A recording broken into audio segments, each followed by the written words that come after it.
Welcome to പോപ്പൻ school. നമുക്ക് ഈ ഒരു വീഡിയോയിലൂടെ പ്രൊബേഷൻ ഓഫീസറിന്റെ പാർട്ട് 1ന്റെ ഭാഗമായ കോൺസ്റ്റിറ്റ്യൂഷനെ കുറിച്ച് നമുക്ക് പഠിക്കാം. കോൺസ്റ്റിറ്റ്യൂഷന്റെ സൈലന്റ് ഫീച്ചേഴ്സിൽ നമുക്ക് ആദ്യം തുടങ്ങാം and then we have a lot to cover here.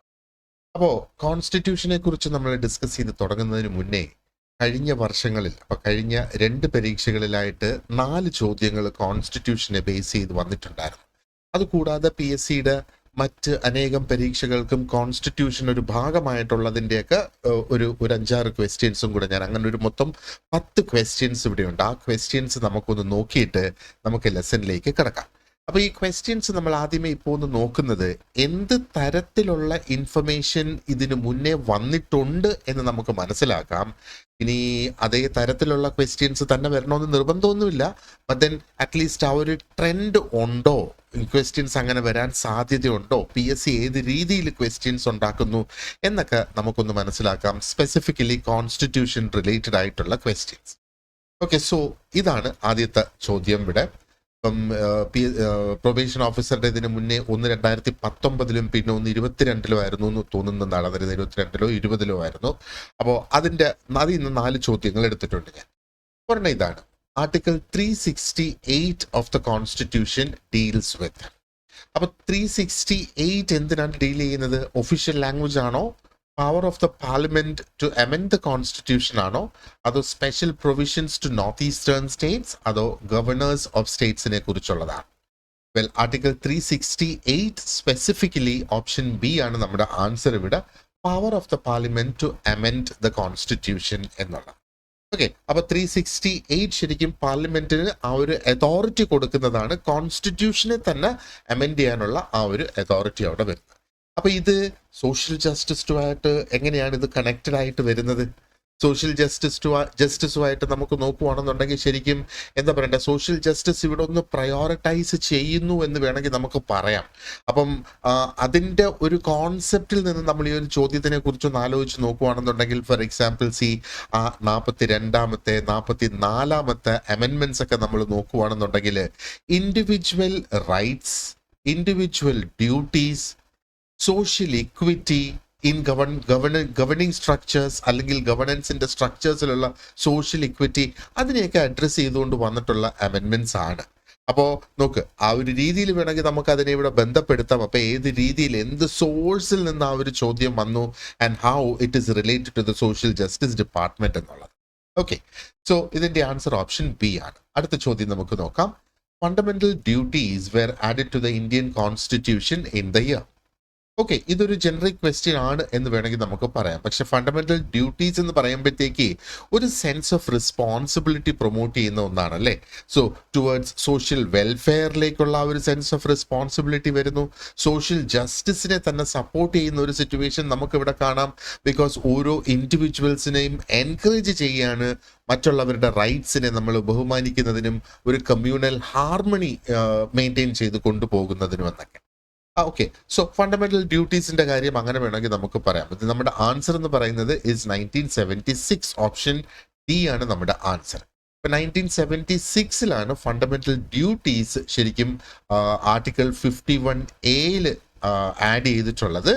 And this was by the 42nd Amendment Act in 1976. Okay, now question number 3. Which article of the Constitution prohibits child labor? Child labour prohibit ചെയ്യുന്നത് ഏത് article ആണ് എന്നുള്ളതാണ് ചോദ്യം. നമ്മുടെ answer option D ആണ്. Article 24 actually prohibits child labour. അപ്പൊ ഈ ഒരു പ്രൊവിഷൻ നോക്കിയേ, ഇത് ഡയറക്ട്ലി റിലേറ്റഡ് ആണ് അല്ലേ സോഷ്യൽ ജസ്റ്റിസുമായിട്ട്. കാരണം വൾണറബിൾ ആയിട്ടുള്ള കുട്ടികളെ ഇവിടെ പ്രൊട്ടക്ട് ചെയ്യുക. Children should not be exploited. അപ്പോൾ എന്താ പറയേണ്ടത്, ഒരു ഈക്വൽ ആക്സസ് ടു എഡ്യൂക്കേഷൻ കുട്ടികൾക്ക് കിട്ടണം. അങ്ങനെ വരുമ്പോഴത്തേക്ക് ആ ഒരു socio economic conditions of the future generations ഇവിടെ ബെറ്റർ ആക്കി കൊണ്ടുവരുന്നതിനുള്ള ഒരു ആർട്ടിക്കിൾ എന്ന് വേണമെങ്കിൽ നമുക്ക് പറയാം അല്ലേ. അപ്പം ആർട്ടിക്കിൾ 24 ചെയ്യുന്നത് എക്സ്പ്ലിസിറ്റ് ആയിട്ട് അത് പ്രൊഹിബിറ്റ് ചെയ്യുകയാണ് employment of children under the age of 14 in hazardous jobs or hazardous industries എന്നുള്ളത്. റൈറ്റ്, സോ നമുക്കൊരു റിലേഷൻ ഇവിടെ കാണാം അല്ലെ. സോഷ്യൽ ജസ്റ്റിസുമായിട്ടൊരു റിലേഷൻ ഈ ക്വസ്റ്റ്യനിൽ നമുക്ക് ഇവിടെ കാണാം. അടുത്ത 4ാമത്തത്, amendment that added the category of adolescents to the Child Labor Prohibitions Act. അപ്പൊ ഏത് അമെൻമെന്റ് ആണ് എന്താ പറയേണ്ടത് ഈ ഒരു കാറ്റഗറി ആഡ് ചെയ്തത്? അതായത് അഡോളസൻസിനെ ആ ഒരു ചൈൽഡ് ലേബർ പ്രൊഹിബിഷൻ ആക്ടില് അഡോളസൻസിനെ കൂടെ ആഡ് ചെയ്തത്. അപ്പൊ നേരത്തെ ഞാൻ പറഞ്ഞു അണ്ടർ ദ ഏജ് ഓഫ് 14 എന്ന് ഞാൻ പറഞ്ഞു ചൈൽഡ് ലേബർ പ്രൊഹിബിറ്റ് ചെയ്തത്. അപ്പൊ ഇത് ഏത് അമെൻമെന്റിലാണെന്നുള്ളതാണ് ചോദ്യം. Okay, so answer option C ആണ്. 2016 അമെൻമെന്റിലാണ് ശരിക്കും അവിടെ വന്നേക്കുന്നത്. അപ്പൊ ഈ 2016 അമെൻമെന്റ് എന്ന് പറയുമ്പോഴത്തേക്ക് ശരിക്കും ആ ഒരു അഡോളസൻസിനെ കൂടെ കുട്ടികളുടെ കാറ്റഗറിയിൽ ഇൻക്ലൂഡ് ചെയ്തു. അപ്പം അഡോളസൻസ് ബേസിക്കലി 14 to 18 years എന്നുള്ളത് വേണമെങ്കിൽ പറയാം. അപ്പോൾ 14 വരെ ഓൾറെഡി കവേർഡ് ആയിരുന്നല്ലോ, അപ്പോൾ 14 to 18 കൂടെ ഇവിടെ കവേർഡായി. അപ്പോൾ ഇവിടെയും ഹസാഡസ് ഓക്യുപ്പേഷൻസിൽ ഈ അഡോളസൻസ് ആയ ടീനേജേഴ്സിനെയും അതിനകത്ത് എന്താ പറയേണ്ടത് അങ്ങനെയുള്ള ജോലികൾ ചെയ്യിപ്പിക്കാൻ പാടില്ല എന്നുള്ളതാണ്. ഓക്കെ, സോ അപ്പൊ ഇത് കുട്ടികളുടെ റൈറ്റ്സ് പ്രൊട്ടക്ട് ചെയ്യുന്ന ആർട്ടിക്കിൾ 24 റിഫ്ലക്ഷൻ ആണ് നമ്മളിവിടെ ഈ കാണുന്നത്. Right, okay. ഇനി 5th ക്വസ്റ്റ്യൻ. റൈറ്റ്, ഇത് മറ്റ് ചോദ്യങ്ങളിൽ മറ്റ് പരീക്ഷകൾക്ക് ഈ കോൺസ്റ്റിറ്റ്യൂഷനെ ബേസ് ചെയ്ത് വന്നിട്ടുള്ള ചോദ്യങ്ങളാണ് കേരള PSC.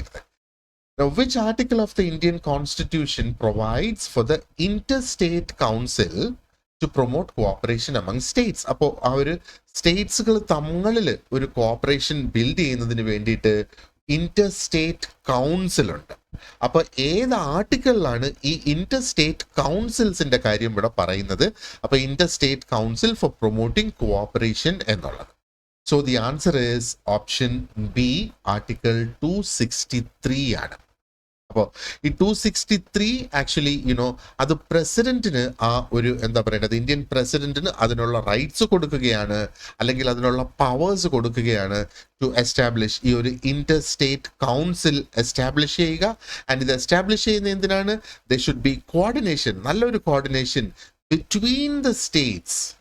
പല സ്റ്റേറ്റ്സുകൾ തങ്ങളിലുള്ള ആ ഒരു കോർഡിനേഷൻ, അത് പോളിസീസിലാകട്ടെ എന്തായിരുന്നാലും ഒരു കോഓപ്പറേറ്റീവ് ഫെഡറലിസം മെയിൻറ്റെയിൻ ചെയ്യുന്നതിന് വേണ്ടിയിട്ട് ചെയ്യാം എന്നുള്ളതാണ്. അപ്പോൾ ഇവിടെയും നമ്മൾ നോക്കുകയാണെന്നുണ്ടെങ്കിൽ കോഓപ്പറേഷൻ പ്രൊമോട്ട് ചെയ്യുക ബിറ്റ്വീൻ സ്റ്റേറ്റ്സ് എന്ന് പറയുമ്പോഴത്തേക്ക് എഗെയിൻ സോഷ്യൽ ജസ്റ്റിസുമായിട്ട് നമുക്ക് ഇതിനെ കണക്ട് ചെയ്ത് കൊണ്ടുവരാനായിട്ട് സാധിക്കും അല്ലേ? അപ്പൊ ഇവിടെ കോമൺ ആയിട്ടുള്ള കുറെ ഇഷ്യൂസ് ഇതിന്റെ കീഴിൽ വരും.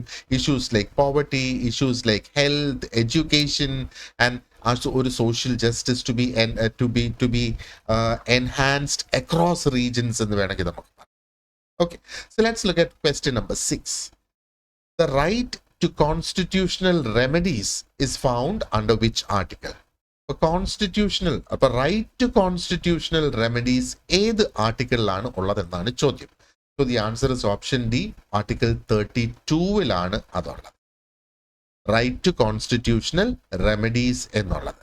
അപ്പോൾ ഈ ഒരു റൈറ്റ് ആണ്, it is known as the heart and soul of the constitution എന്ന് വേണമെങ്കിൽ നമുക്ക് പറയാം. ആർട്ടിക്കിൾ 32 ശരിക്കും എന്താ ചെയ്യുന്നത്? It is granting the citizens the right to approach the Supreme Court for enforcement of their fundamental rights. Okay, അതാണ് right to constitutional remedy എന്നിവിടെ പറയുന്നത്. ആ ഒരു റൈറ്റ്സ് എസ്റ്റാബ്ലിഷ് ചെയ്ത് കിട്ടുന്നതിന് വേണ്ടിയിട്ട് അല്ലേ? അല്ലെങ്കിൽ ആ ഒരു കോൺസ്റ്റിറ്റ്യൂഷൻ അനുവദിച്ചിട്ടുള്ള ഒരു റൈറ്റ് നിഷേധിക്കപ്പെട്ടാൽ ഈ ഒരു ആക്ടിന്റെ അല്ലെങ്കിൽ ഈ ഒരു ആർട്ടിക്കിളിനെ ബേസ് ചെയ്ത് സുപ്രീം കോടതിയിൽ പോകാനായിട്ട് സാധിക്കും എന്നുള്ളതാണ് അതിന്റെ അർത്ഥം.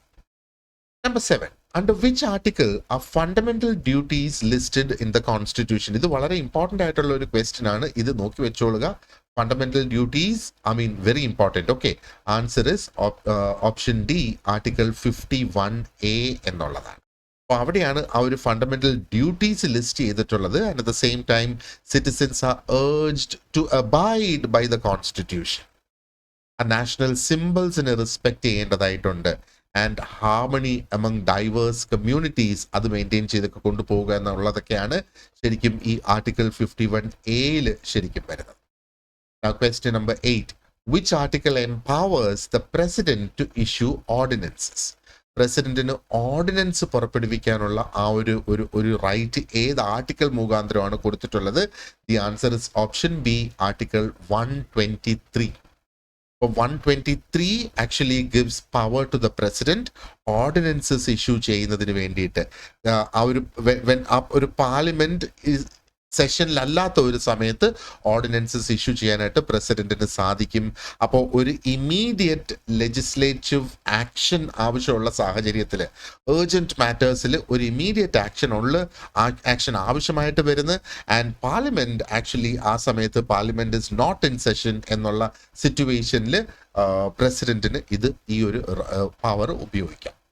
And number 9, which schedule in the Indian Constitution lists the division of powers between the union and state government? അപ്പോൾ യൂണിയൻ ആൻഡ് സ്റ്റേറ്റ് ഗവൺമെന്റിന്റെ ആ ഒരു പവേഴ്സ് ഡിവൈഡ് ചെയ്ത് ഏത് സ്റ്റേറ്റ് ഗവൺമെന്റിന്റെ കീഴിൽ വരും, ഏത് സെൻട്രൽ ഗവൺമെന്റിന്റെ കീഴിൽ വരും, അതല്ലേ ഡിവിഷൻ ഓഫ് പവേഴ്സ് എന്ന് പറയുന്നത് between the union and the state government. അപ്പോൾ ഇതിന്റെ answer is option B, 7th schedule ആണ്. അപ്പോൾ 7th ഷെഡ്യൂളിലാണ് ഈ ഒരു പവർ ഡിവിഷൻ വരുന്നത്. ആൻഡ് ബേസിക്കലി ദിസ് ഹാസ് 3 ലിസ്റ്റിനകത്തൂടെയാണ് ഈ പവേഴ്സിന്റെ ഡിവിഷൻ വന്നിട്ടുള്ളത്. അപ്പോൾ യൂണിയൻ ഉണ്ട്, സ്റ്റേറ്റ് ഉണ്ട്, and there is also the concurrent list എന്നുള്ളതാണ്. അപ്പോൾ ഇത് മുഖാന്തരമാണ്, അല്ലെങ്കിൽ ഈ ലിസ്റ്റുകൾ മുഖാന്തരമാണ് ശരിക്കും ആ ഒരു ലെജിസ്ലേറ്റീവ് ജുറിസ്ഡിക്ഷൻ ഡിഫൈൻ ചെയ്ത് വെച്ചിട്ടുള്ളത് എന്ന് പറയാം, അല്ലെങ്കിൽ ആ പവർ ഡിസ്ട്രിബ്യൂഷൻ ഉള്ളത് എന്ന് പറയാം. Okay. Number 10, which article introduced by the 97th amendment? മൊത്തം 105 അമെൻമെന്റ്സോ മറ്റോ മാർച്ച് വരെയോ ഏപ്രിൽ വരെയൊക്കെ ആയപ്പോഴത്തേക്ക് നടന്നിട്ടുണ്ട്. Which article introduced by the 97th amendment is related to the promotion of cooperative societies? Cooperative societies. Well, the answer is option A, article 43B എന്നുള്ളതാണ് അതിൻ്റെ answer ഇവിടെ. അപ്പോൾ 43B 97th അമെൻമെന്റിൽ കൊണ്ടുവന്നാണത് പ്രൊമോഷൻ ഓഫ് കോഓപ്പറേറ്റീവ് സൊസൈറ്റീസ് എന്നുള്ളത്. 97th അമെൻമെന്റ് ഇത് നമ്മൾ ഓർത്ത് വെക്കണം. ഈ ആർട്ടിക്കിൾ നമ്പേഴ്സ്, ഒരു അമെൻമെന്റ്സിൽ വന്നിരിക്കുന്ന ചേഞ്ചസ്, സ്പെസിഫിക്കലി സോഷ്യൽ ജസ്റ്റിസുമായിട്ട് റിലേറ്റഡ് ആയിട്ടുള്ളത്. കാരണം നിങ്ങൾ ആ ഡിപ്പാർട്ട്മെന്റിലേക്കുള്ള ഒരു എക്സാമിനാണ് നിങ്ങൾ ശരിക്കും ട്രൈ ചെയ്യുന്നത്, അല്ലേ? So it's very important that we go through all these articles, specifically ഇതുമായിട്ട് റിലേറ്റഡ് ആയിട്ടുള്ളത്. So now what we will do is നമുക്ക് ആ ഒരു കോൺസ്റ്റിറ്റ്യൂഷന്റെ ഡീറ്റെയിൽസിലേക്ക് നമുക്ക് കടക്കാം. And let's see, or let's rather go through the very interesting story of the Indian Constitution. Okay, so കോൺസ്റ്റിറ്റ്യൂഷനെ കുറിച്ചുള്ള basic information നമ്മൾ ആദ്യം നോക്കി, അതിൻ്റെ ഒരു ഹിസ്റ്ററി എങ്ങനെയാണെന്ന് നോക്കിയിട്ട് then we will get into the details of it. Okay, but Indian Constitution actually it was enforced, അല്ലെങ്കിൽ it came into force on the 26th of January 1950. അന്നാണ് ഇന്ത്യൻ കോൺസ്റ്റിറ്റ്യൂഷൻ നിലവിൽ വന്നത്, അല്ലേ? ആൻഡ് ഇത് വളരെ യുണീക്ക് ആയിട്ടുള്ള ഒരു കോംപ്രിഹെൻസീവ് ആയിട്ടുള്ള ഒരു ഡോക്യുമെന്റ് ആണ്.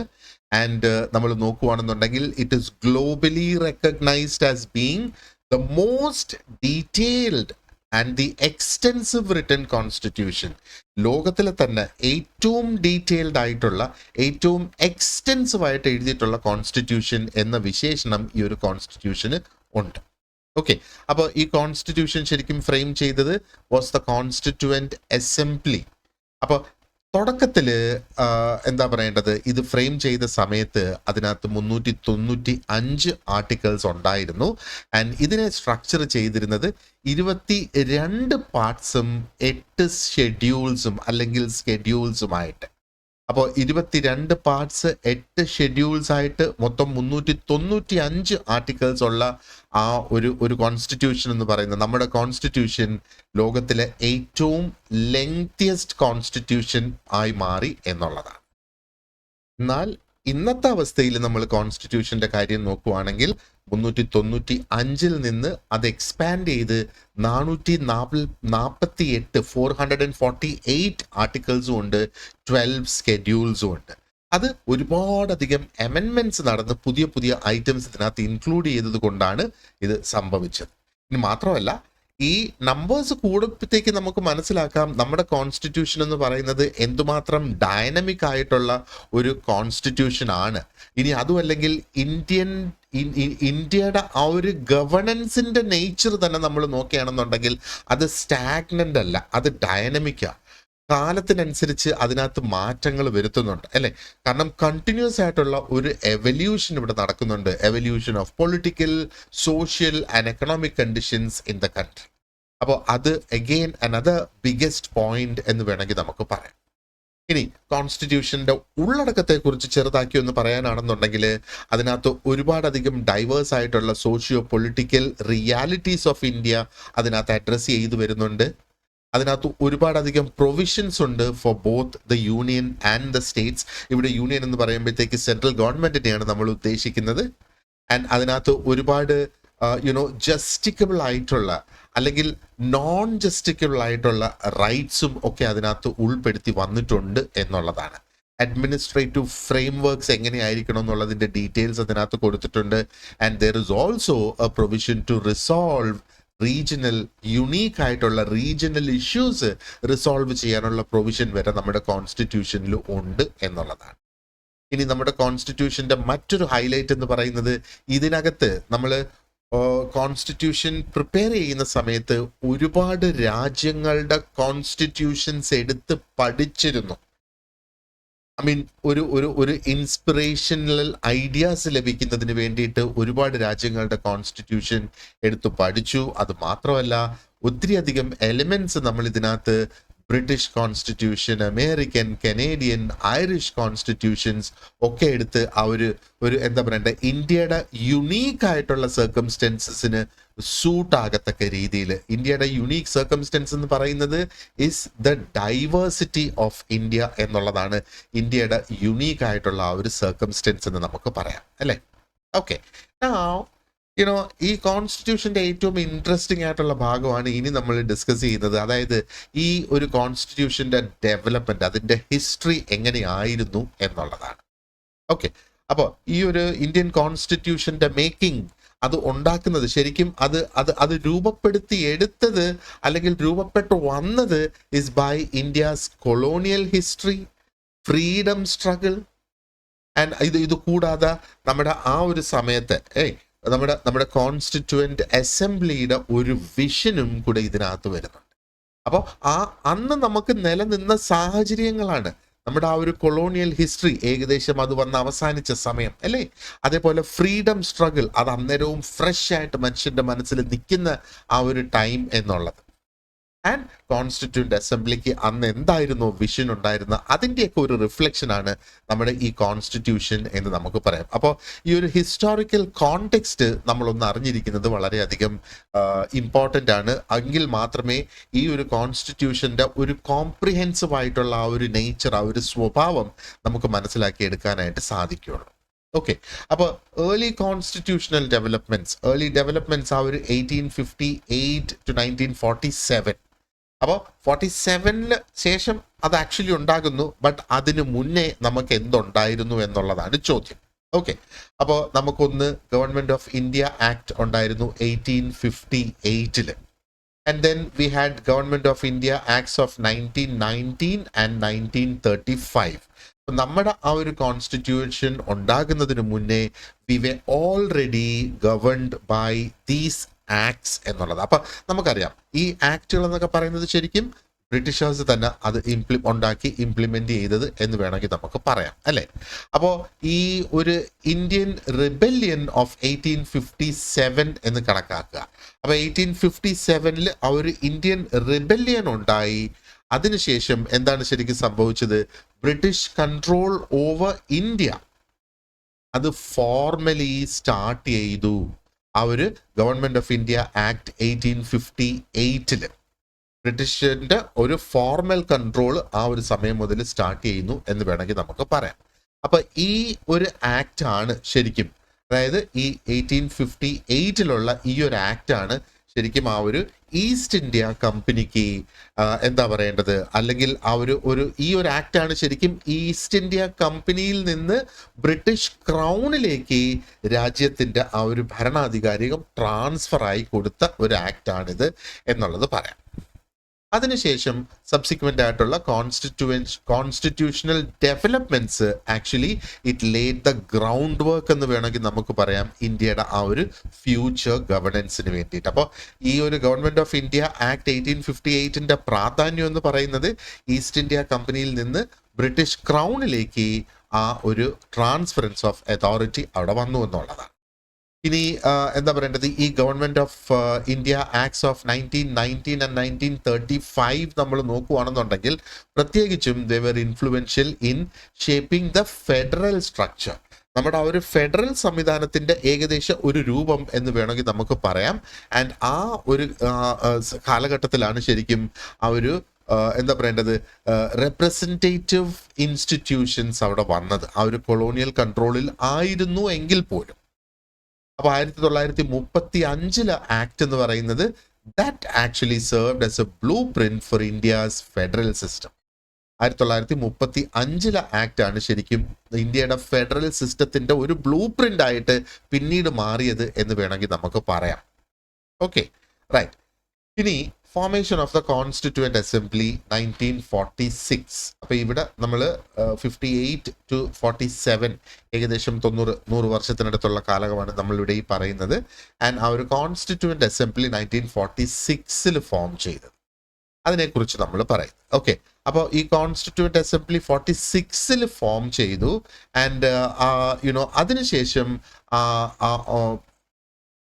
അതോടൊപ്പമാണ് ആ ഒരു ക്യാബിനറ്റ് മിഷൻ പ്ലാൻ ഉണ്ടാകുന്നത്. ക്യാബിനറ്റ് മിഷൻ പ്ലാൻ, ആ പ്ലാനിന് ശേഷം കോൺസ്റ്റിറ്റ്യൂവന്റ് അസംബ്ലി അത് ആദ്യം ഫോം ചെയ്തത് 1946. അന്നേരം 389 മെമ്പേഴ്സ് ഉണ്ടായിരുന്നു. പല റീജൻസിനെ റെപ്രസെന്റ് ചെയ്തുകൊണ്ടും പല കമ്മ്യൂണിറ്റീസിനെ റെപ്രസെന്റ് ചെയ്തുകൊണ്ടും 389 മെമ്പേഴ്സ് ഉണ്ടായിരുന്നു.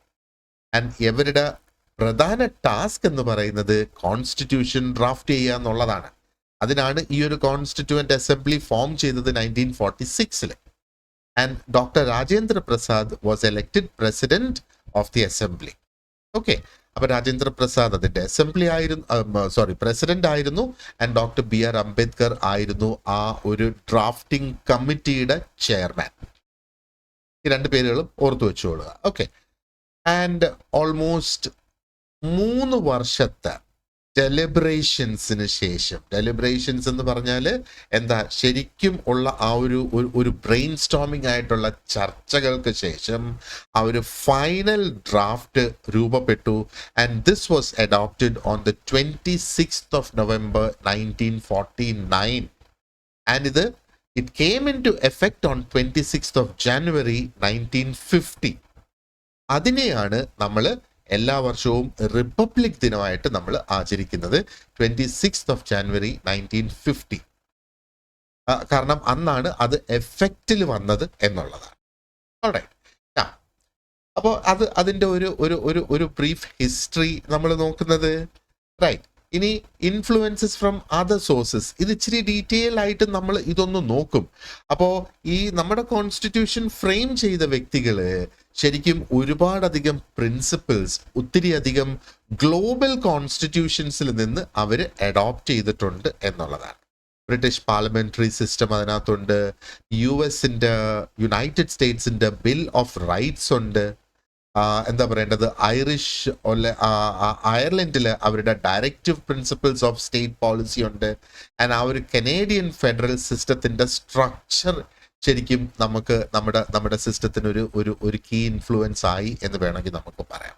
അപ്പൊ ഇവിടെ തന്നെ നോക്ക്, നല്ല ഒരു ഡൈവേഴ്സിറ്റി ഇവിടെ വരുന്നുണ്ടല്ലേ ഇൻ ദ സോഴ്സസ്. നമ്മുടെ ആ ഒരു കോൺസ്റ്റിറ്റ്യൂഷൻ നമ്മൾ ബിൽഡ് ചെയ്ത് കൊണ്ടുവന്നതിന്റെ ആ ഒരു സോഴ്സസ് അപ്പൊ തന്നെ നമുക്ക് മനസ്സിലാക്കാം ഇത് വളരെ റോബസ്റ്റ് ആണ്, വളരെ സ്ട്രോങ് ആയിട്ടുള്ള ഒരു കോൺസ്റ്റിറ്റ്യൂഷൻ തന്നെയാണ് എന്നുള്ളത് നമുക്ക് മനസ്സിലാക്കാം. ഇനി ആ ഒരു ഫൈനൽ ഡ്രാഫ്റ്റ് ആൻഡ് അഡോപ്ഷൻ, അപ്പോൾ ഒരുപാടധികം എക്സ്റ്റെൻസീവ് ആയിട്ടുള്ള ഡിബേറ്റ്സ്, അതിനെയാണ് നമ്മൾ ഡെലിബറേഷൻസ് എന്ന് പറയുന്നത്. അപ്പോൾ ഈ കോൺസ്റ്റിറ്റ്യൂവന്റ് അസംബ്ലി ശരിക്കും ഇതിനെ ഡിബേറ്റ് ചെയ്തു, പലതവണ അതിനെ റിവൈസ് ചെയ്ത്, ആൻഡ് ആ ഒരു ഡ്രാഫ്റ്റ് എന്താ പറയേണ്ടത് ശരിക്കും അത് നേരത്തെ പറഞ്ഞതുപോലെ ഫൈനൽ വേർഷൻ വന്നത് 1949-ലാണ്. അതിന്റെ ആ ഒരു അഡോപ്റ്റ് ചെയ്യുന്ന സമയത്ത് കോൺസ്റ്റിറ്റ്യൂഷനിൽ 395 ആർട്ടിക്കിൾസും 8 ഷെഡ്യൂൾസുമാണ് അതിനകത്തുള്ളത്. ആൻഡ് ഇന്നത്തെ നമ്പേഴ്സ് ഞാൻ പറഞ്ഞല്ലോ, 448 ആർട്ടിക്കിൾസും 12 ഷെഡ്യൂൾസുമാണ് ഇന്നത്തെ നിലവിലുള്ള നമ്മുടെ കോൺസ്റ്റിറ്റ്യൂഷൻ എന്ന് വേണമെങ്കിൽ നമുക്ക് പറയാം. Okay, so now we will look at some key facts അല്ലെങ്കിൽ key features of the Indian Constitution. ഒന്ന്, ദ ലെങ്തിയസ്റ്റ് റിട്ടൺ കോൺസ്റ്റിറ്റ്യൂഷൻ. ഇത് എവിടെ ചോദിച്ചിരുന്നാലും ശരി തന്നെ അതിൻ്റെ ഉത്തരം നമുക്ക് പറയാം. ഒരു ജനറൽ നോളജ് ആയിട്ട് നമുക്ക് ഇതിനെ കണക്കാക്കാം. Indian constitution is the longest written constitution in the world. അപ്പൊ പല കാരണങ്ങളുണ്ട് ഇത് ഇത്രയും ലെങ്തി ആയി പോകാനായിട്ട്. കാരണം നമുക്ക് യൂണിയനും ഉണ്ട്, സ്റ്റേറ്റ്സും ഉണ്ട്, അല്ലേ? സെൻട്രൽ ഗവൺമെന്റും ഉണ്ട്, സ്റ്റേറ്റ്സും ഉണ്ട്, അപ്പൊ സ്റ്റേറ്റ് ഗവൺമെന്റ്സും ഉണ്ട്. അപ്പൊ ഇതിനെ രണ്ടിനെയും അക്കോമഡേറ്റ് ചെയ്യണം. ഇത് മാത്രമല്ല, ഇതിനകത്ത് ഒരുപാടധികം ജസ്റ്റിക്കബിൾ ആയിട്ടുള്ള ഫണ്ടമെന്റൽ റൈറ്റ്സ് ഇതിനകത്ത് ഇൻക്ലൂഡ് ചെയ്തിട്ടുണ്ട്. അതോടൊപ്പം തന്നെ നോൺ ജസ്റ്റിഫയബിൾ ആയിട്ടുള്ള ഡയറക്റ്റീവ് പ്രിൻസിപ്പിൾസും ഇതിനകത്തുണ്ട് എന്ന് പറയാം. Okay, and then it also addresses a wide range of social, political, regional issues. നമുക്കിപ്പോഴും റീജിയണൽ ഇഷ്യൂസ് ഒരു പ്രശ്നം തന്നെയായിട്ട് നമുക്കുണ്ട് എന്ന് വേണമെങ്കിൽ നമുക്ക് പറയാം, അല്ലേ? അതേപോലെ നമ്മുടെ ട്രൈബൽ ഏരിയാസിന് പ്രത്യേകം പ്രൊവിഷൻസ് ഇതിനകത്ത് ഇൻക്ലൂഡ് ചെയ്തിട്ടുണ്ട്. അപ്പോൾ എന്താ പറയേണ്ടത്, അങ്ങനെ ഒരുപാടധികം മൾട്ടിപ്പിൾ ആയിട്ടുള്ള റീസൺസ് കൊണ്ടാണ് നമ്മുടെ കോൺസ്റ്റിറ്റ്യൂഷൻ ഇത്രയും ലെങ്തി ആയി പോയിട്ടുള്ളത്. ആൻഡ് രണ്ടാമത്, sovereignty resides in the people. അപ്പോൾ ആ ഒരു സോവറിനിറ്റി എന്ന് ശരിക്കും പറയുന്നത് അത് നമ്മുടെ കോൺസ്റ്റിറ്റ്യൂഷന്റെ ആ ഒരു പ്രധാന ഭാഗം, അല്ലെങ്കിൽ അതിൻ്റെ മൂലക്കല്ല്, അതിൻ്റെ സെൻട്രൽ ടെനറ്റ് എന്ന് വേണമെങ്കിൽ നമുക്ക് പറയാം. Central tenet of the constitution എന്ന് പറയുന്നത് is the fact that the sovereignty lies with the people of India. അതുകൊണ്ടാണ് നമ്മൾ സ്പെസിഫിക്കലി അത് പറയുന്നത് we the people of India എന്നും പറഞ്ഞ് നമ്മുടെ ആ ഒരു പ്രിയാമ്പിൾ ഡിക്ലറേഷൻ സ്റ്റാർട്ട് ചെയ്യുന്നത് അങ്ങനെ തന്നെയാണ്, അല്ലേ? അപ്പോൾ പ്രിയാമ്പിളിലെ ആ ഒരു phrase V the people of India എന്ന് പറഞ്ഞ് സ്റ്റാർട്ട് ചെയ്യുന്നത് തന്നെ ശരിക്കും ആ ഒരു അൾട്ടിമേറ്റ് പവർ സിറ്റിസൻസിന്റെ കയ്യിലാണ് എന്നുള്ളതിന്റെ ഒരു സൂചകമായിട്ടാണ് we the people of India എന്ന് പറഞ്ഞു വരുന്നത്. റൈറ്റ്. അപ്പോൾ sovereignty also means that India is free and an independent country എന്നുള്ളതും. ഇപ്പൊ സോവറിൻ എന്ന് പറയുമ്പം ഒന്ന് we the people, the power നമ്മുടെ കയ്യിൽ, ആൾക്കാരുടെ കയ്യിലാണ്, സിറ്റിസൻസിന്റെ കയ്യിലാണ്. സോവറിനിറ്റിക്ക് മറ്റൊരർത്ഥവും കൂടെ ഉണ്ട്, that India is free and India is an independent country. And അതായത് India is not subject to any external authority. അപ്പൊ ഇതെല്ലാം വരുന്നത് നമ്മുടെ ആ ഒരു ബ്രിട്ടീഷ് റൂളിന് ശേഷമല്ലേ. അപ്പൊ അതിൽ നിന്നൊരു മാറ്റം, ആ ഒരു എക്സ്റ്റേണൽ അതോറിറ്റി ഇല്ല എന്നൊരു ഉറപ്പും കൂടെ ഇവിടെ വരുത്തിക്കൊണ്ട് മുന്നോട്ട് കൊണ്ടുപോകുന്നതിനാണ് ഈ സോവറിനിറ്റി ഇവിടെ ഇൻക്ലൂഡ് ചെയ്ത് കൊണ്ടുവന്നേക്കുന്ന ആ ഒരു വേർഡ് ഇതിനകത്ത് കൊണ്ടുവന്നേക്കുന്നത്. ആൻഡ് കോൺസ്റ്റിറ്റ്യൂഷൻ ഗ്യാരണ്ടി ചെയ്യുന്ന, ഉറപ്പ് വരുന്ന ഒരു കാര്യമുണ്ട്, that the government operates under the will of the people and representative ആണ്, റെപ്രസെന്റഡ് ബൈ പാർലമെന്റ്. ഇപ്പൊ ഗവൺമെന്റ് ഓപ്പറേറ്റ് ചെയ്യുന്നത് അതല്ലേ നമ്മൾ വോട്ട് ചെയ്യുന്നത്. വിൽ ഓഫ് ദ പീപ്പിൾ രേഖപ്പെടുത്തുന്നത് ആ വോട്ടിലൂടെയാണ്. ആൻഡ് ഈ വോട്ട് ചെയ്ത് ജയിക്കുന്നവർ പാർലമെന്റിൽ എത്തുന്നു. അതാണ് റെപ്രസെന്റഡ് ബൈ പാർലമെന്റ് എന്ന് പറയുന്നത്. ഓക്കെ, ഇനി മറ്റൊരു കീ ഫീച്ചർ എന്ന് പറയുന്നത് പാർലമെന്ററി സിസ്റ്റം ഓഫ് ഗവൺമെന്റ് എന്നുള്ളതാണ്. അപ്പൊ ഈ ഒരു പാർലമെന്ററി സിസ്റ്റം ഓഫ് ഗവൺമെന്റ് നമ്മൾ ഫോളോ ചെയ്യുന്ന എഗെയിൻ ഇത് ആ ഒരു ബ്രിട്ടീഷ് സിസ്റ്റത്തിനെ മോഡൽ ചെയ്തുകൊണ്ടാണ് ഈ ഒരു പാർലമെന്ററി സിസ്റ്റം ശരിക്കും വന്നത്. അപ്പൊ ഈ സിസ്റ്റം തന്നെയാണ് നമ്മുടെ സ്റ്റേറ്റ് ഗവൺമെന്റിലും അതേപോലെ യൂണിയൻ ഗവൺമെന്റിലും ഫോളോ ചെയ്യുന്നത്. ഓക്കെ, അപ്പൊ ഇങ്ങനെയാണ് നമുക്ക് ഉറപ്പ് വരുത്താനായിട്ട് സാധിക്കുക that the executive is accountable to the legislature എന്നുള്ള ആ ഒരു ഫാക്ട്. ഓക്കെ, ആൻഡ് പ്രസിഡന്റ് ആണ് എന്താ പറയേണ്ടത്, ഹെഡ് ഓഫ് ദ സ്റ്റേറ്റ്, അല്ലെങ്കിൽ nominal head of the state എന്നുള്ള വേർഡ് സ്പെസിഫിക്കലി അവിടെ ഉപയോഗിക്കുന്നുണ്ട്. So that is the president. പക്ഷേ ആ ഒരു റിയൽ എക്സിക്യൂട്ടീവ് പവർ എവിടെയാണ് വരുന്നത്? പ്രൈം മിനിസ്റ്ററുടെ കയ്യിലാണ് വരുന്നത്, അല്ലേ? ആൻഡ് പ്രൈം മിനിസ്റ്ററും ആ ഒരു പ്രൈം മിനിസ്റ്ററിന്റെ കൗൺസിൽ ഓഫ് മിനിസ്റ്റേഴ്സും ആയിട്ട് അവർക്കാണ് ആ ഒരു എക്സിക്യൂട്ടീവ് പവർ ശരിക്കും ഉള്ളത്. മെയിൻലി പ്രൈം മിനിസ്റ്ററുടെ കയ്യിൽ തന്നെയാണ്. They are responsible to the lower house of parliament. അതാണ് നമ്മുടെ ലോക്സഭ എന്ന് നമ്മൾ പറയുന്നത്. ഓക്കെ, ആൻഡ് ഈ ഒരു പാർലമെന്ററി സിസ്റ്റത്തിന്റെ ഒരു പ്രധാന സവിശേഷത എന്ന് പറയുന്നത് കളക്റ്റീവ് റെസ്പോൺസിബിലിറ്റിയാണ്. എല്ലാവരും അതിനകത്ത് റെസ്പോൺസിബിൾ ആണ്, എല്ലാവരും ഉത്തരവാദികളാണ് എന്ന് പറയുന്നത്. Council of ministers, they actually remain in power as long as it commands the confidence of the majority in the elected house. അപ്പോൾ അതാണ് പറയുന്നത്, മെജോറിറ്റി അവർക്ക് ഉണ്ടായിരിക്കുന്നിടത്തോളം കാലം ഏത് പാർട്ടിക്കാണോ അല്ലെങ്കിൽ എന്താ പറയേണ്ടത്, ആരാണോ ആ ഭരിക്കുന്നത്, അതിനെയാണ് ആ കൗൺസിൽ ഓഫ് മിനിസ്റ്റേഴ്സ് എന്ന് പറയുന്നത്. അവര് അധികാരത്തിൽ തുടരും. എപ്പോഴും വരെ തുടരും?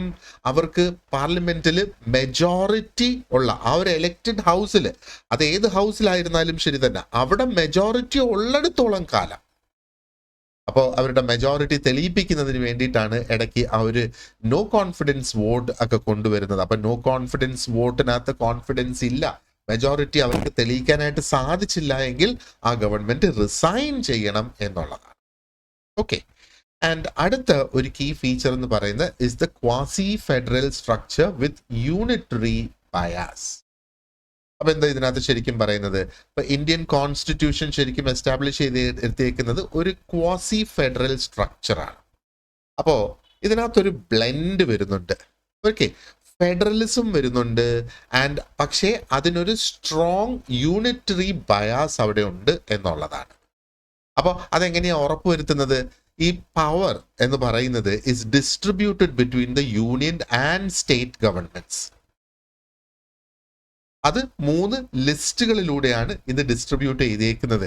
One is the union list, the other is the state list, and the third is the concurrent list. Okay, അപ്പോൾ ഇവിടെ സ്റ്റേറ്റ്സിന്റെ കാര്യം നമ്മൾ നോക്കുകയാണെന്നുണ്ടെങ്കിൽ they have authorities over matters in the state list.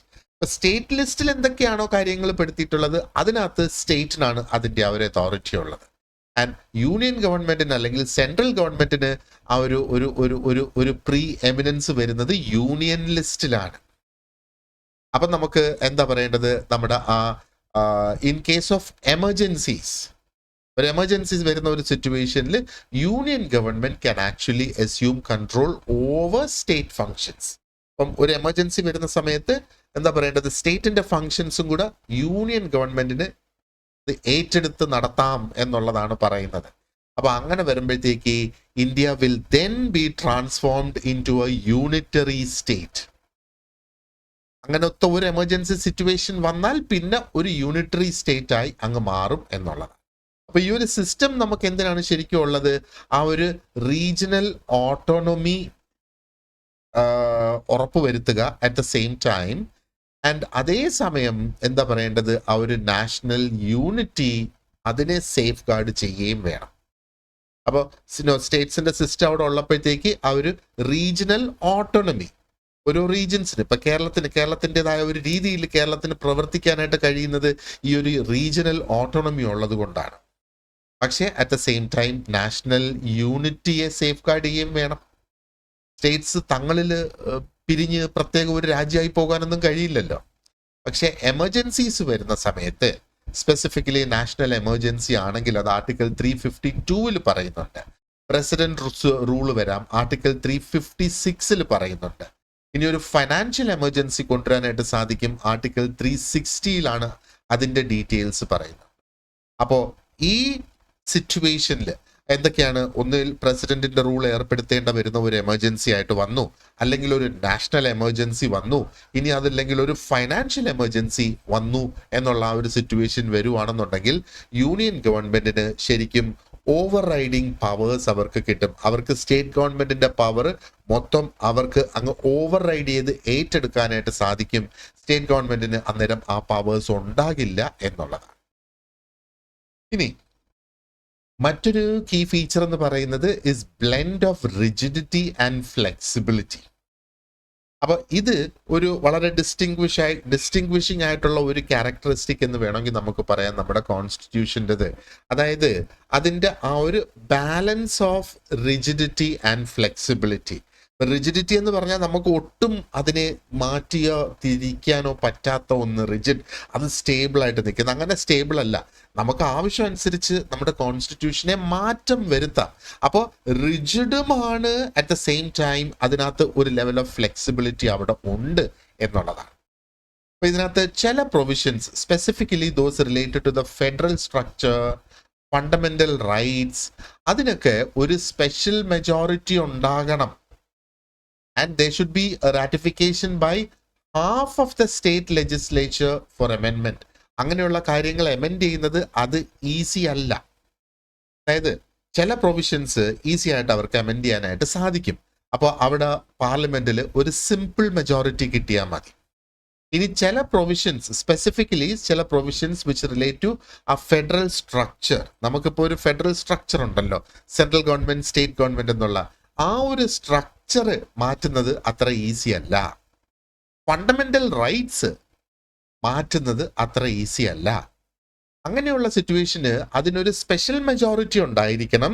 And ഈ ഒരു ഇതിനെ സപ്പോർട്ട് ചെയ്യണം. അതാണ് റാറ്റിഫിക്കേഷൻ എന്ന് പറയുന്നത്.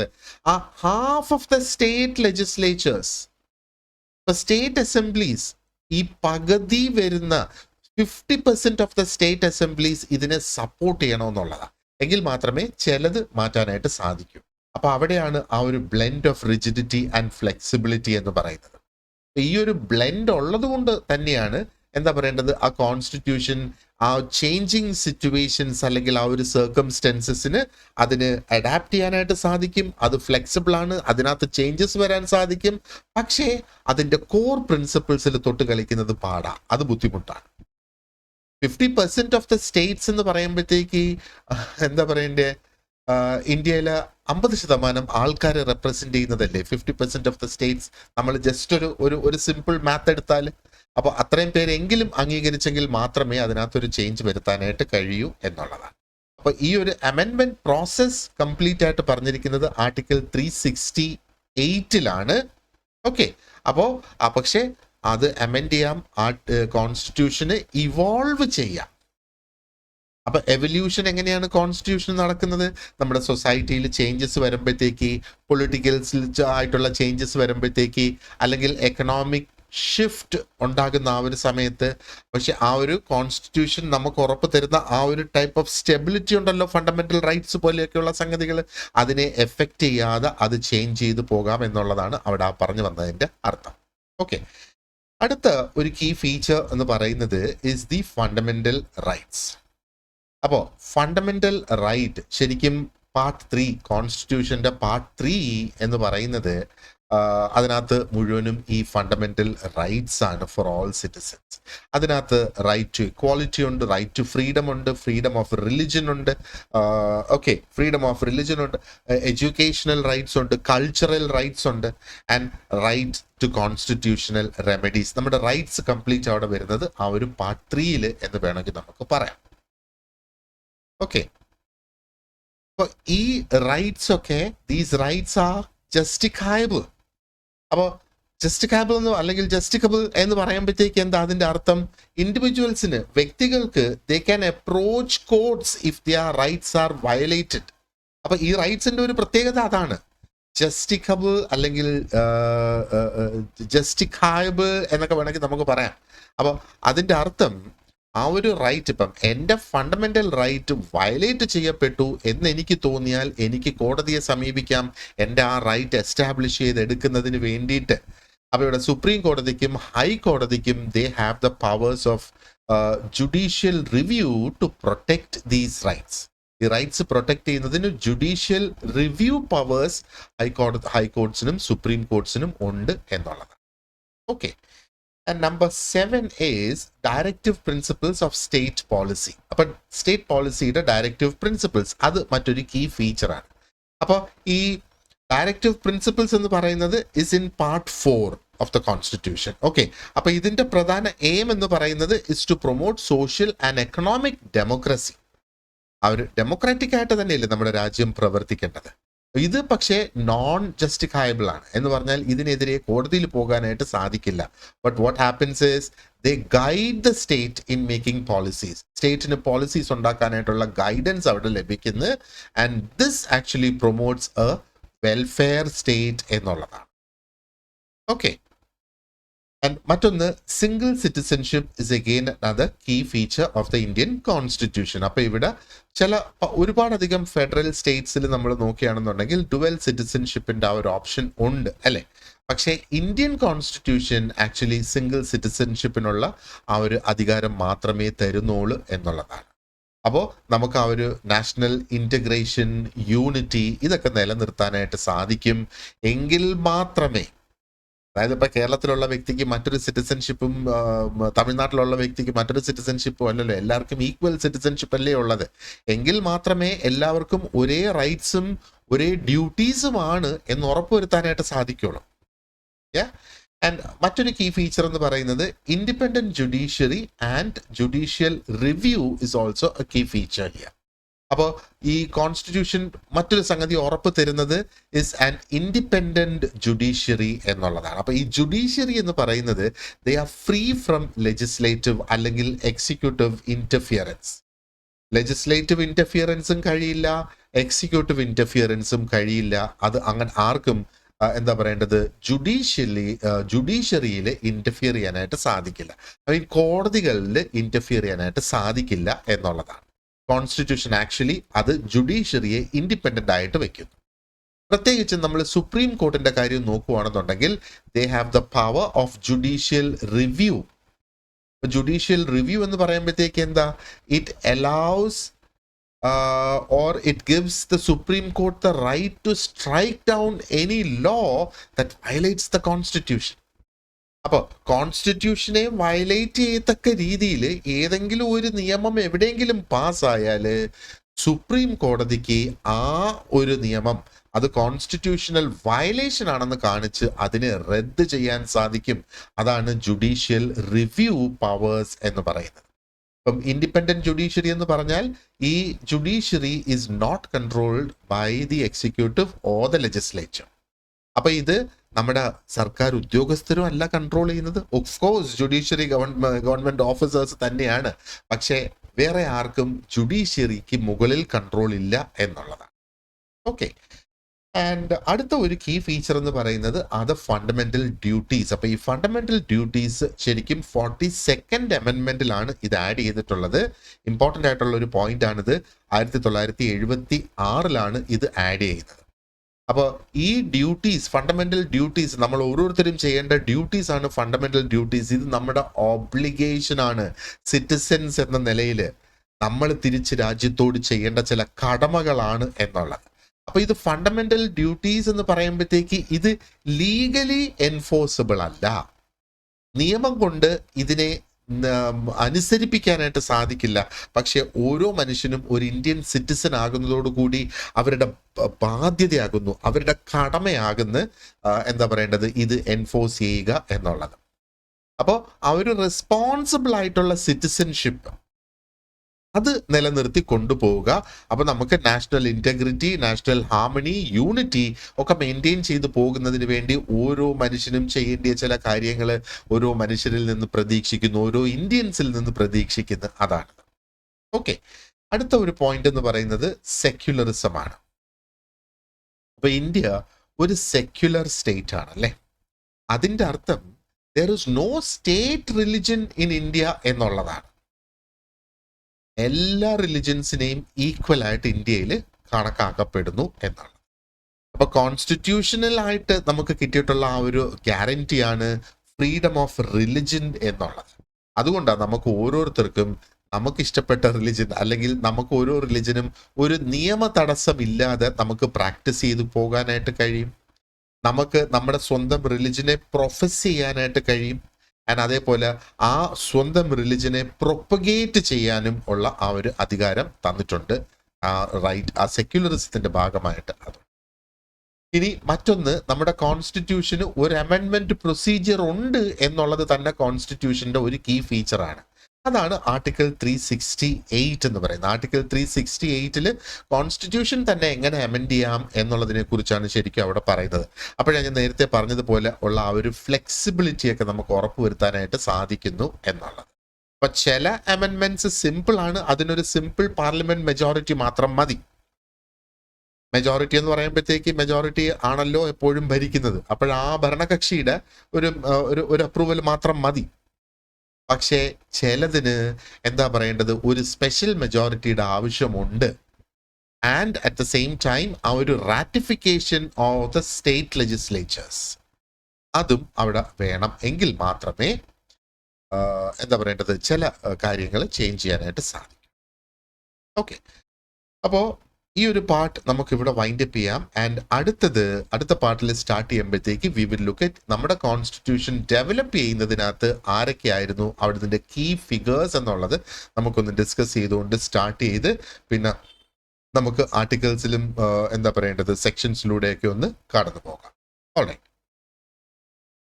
സോ നിങ്ങൾക്ക് അറിയാവുന്നതുപോലെ നമുക്ക് ഒരു വാട്സാപ്പ് സ്റ്റഡി ഗ്രൂപ്പ് ഉണ്ട്. ആ സ്റ്റഡി ഗ്രൂപ്പിൽ ജോയിൻ ചെയ്യാനുള്ള ലിങ്ക് ഞാൻ ഈ വീഡിയോയുടെ ഡിസ്ക്രിപ്ഷൻ ബോക്സിൽ കൊടുത്തിട്ടുണ്ടാകും.